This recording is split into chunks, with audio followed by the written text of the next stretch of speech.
Look, Cold War is a great game, but Nuketown is the worst map in Black Ops history. Don't click off, let me explain. Nuketown is fundamentally flawed, it's just broken. It's too small for its own good. You don't get any time to do anything for Call of Duty Cold War. Nuketown shouldn't be in the game. If bloody Speedy Gonzalez can get from one side of the map to the other in 13 seconds, it forces the game to move too quickly to be enjoyable. I get a lot of people love the small size and chaotic gameplay, but it's just too small to be good. If I see my first enemy in 5 seconds and die, I think there's just no point. The second you lose mid-control, you lose the game. The spawn points are broken too. There's too many times that I've died off spawn, just leaving the little vegetable patches at the back of the garden where there'd be someone on the corner of the house and I'd die immediately, and then I'd spawn back in the same place and die from the same spot. The person doesn't have to move.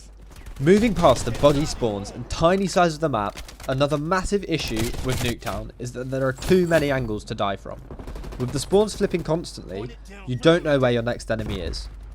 If we look at the map, we can see that no matter where you stand in the middle of the map, there's always multiple angles that you can get shot from.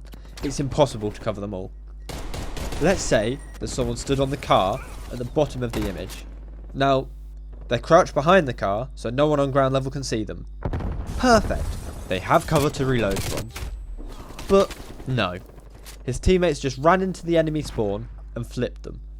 Now, one of their teammates, who's just died to the guy behind the car, knows where he is.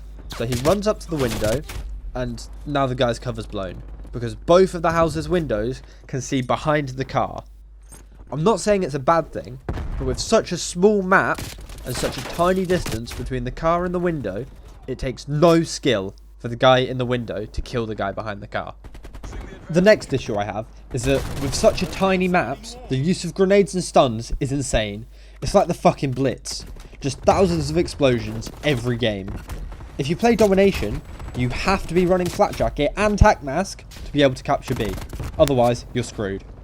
And even then, if 2 or 3 of the enemy throw nades, you have no chance. There's nowhere to run. The second you stand up, bang! Your head's popped. Now, you're back in spawn, getting railed by someone stood on your spawn's balcony. Now, the last point I have is that you can shoot through almost every wall in the map. You can shoot through the houses, the fire engine, and look at this. I even shot a man through a car. If you're trying to be realistic, yeah, go for it. It makes sense. The houses are only wood, and the car would be thin steel or aluminium. But you need cover to play the game. And if I was going for gold LMGs, I'd have no chance. It takes about 40 minutes to reload those fuckers. There's just no cover in this map.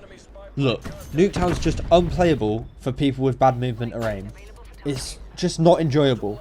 There were so many other options of maps to re-release into the game, like Firing Range, Summit, or maybe they should have just put Raid in on its own and they made more new maps for us. We've been playing Nuketown for the last 10 years. I think it's time for something new. We need this era to end. We need to change the map. We just need to make it interesting again.